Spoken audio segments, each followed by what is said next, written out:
Hello, my name is Angie Yingst, and I'm an artist and a writer at Still Life with Circles. I know this is a little awkward, but I'm at Still Standing Magazine this month giving you a challenge for art. So I'm going to show you some art techniques. What I challenge you to do is do a piece, like a journal piece. It's called creative journaling, and it's combining art and words.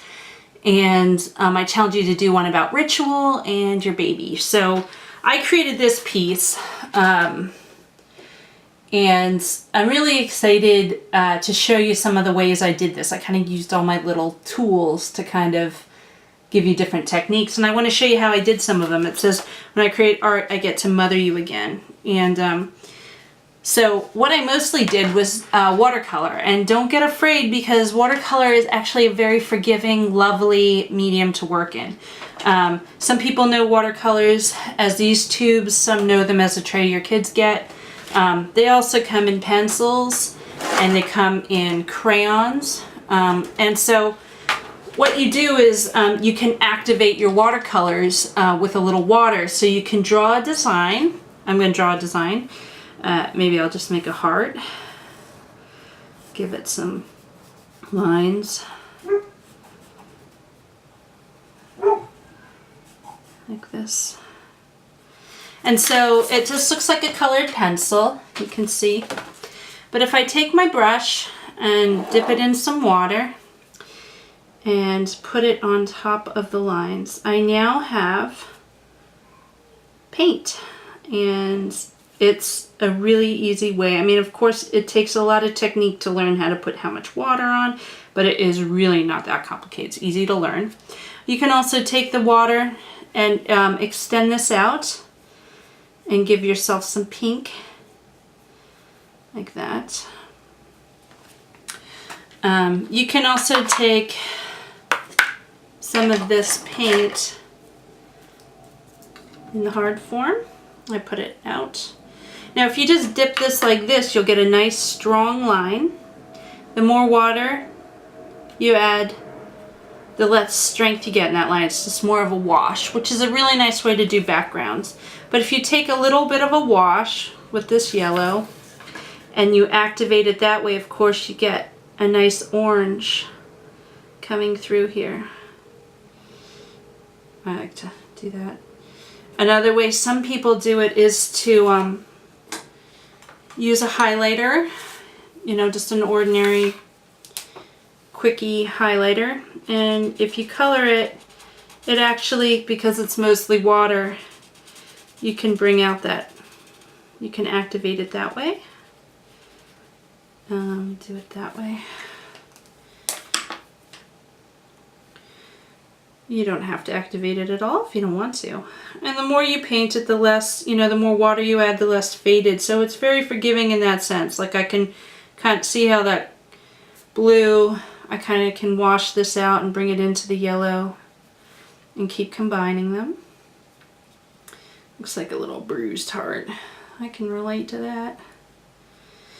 Now watercolors are really cool. There's a lot of different techniques. You can take a sponge, for example, and sponge it. Now if I wanted to create a wash with this yellow, let's do it that way. Like that. I can dip this in and sponge it, and then I get a cool design. You can see, kind of interesting. Another way to do it is to bring a bigger brush in and really make a nice wash. Like that. The more water I add, and you can add some salt to it. I did this in the background of this piece. You can see it kind of looks like snowflakes. So here's my piece wet with that. I don't know if you can see it. So what'll happen is when it dries, I just brush off that salt and you get a cool thing, a cool design in it. You also can take anything. This is like a sushi eraser, and you can just dip it in and get whatever design you want there. I also really love working with roller balls. I actually paint straight on. Sometimes I put the paint right on, and I can do different colors sometimes. and then I just roll it into the background. Now you can see it kind of gives us a really like urban background. Yes, watercolor can be urban. Okay, so there's a cool background. So these watercolor crayons, they give you a really nice, vibrant color, vibrant picture. So I am gonna do a little blue here. You can see they just look different than the watercolor pencils.